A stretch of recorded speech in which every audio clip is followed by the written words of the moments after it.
ಬೇಕಾಗಿರೋದಂತೆ ಬಣ್ಣಗಳು.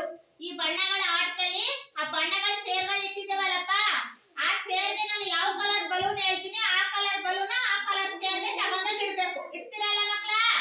ಈಗ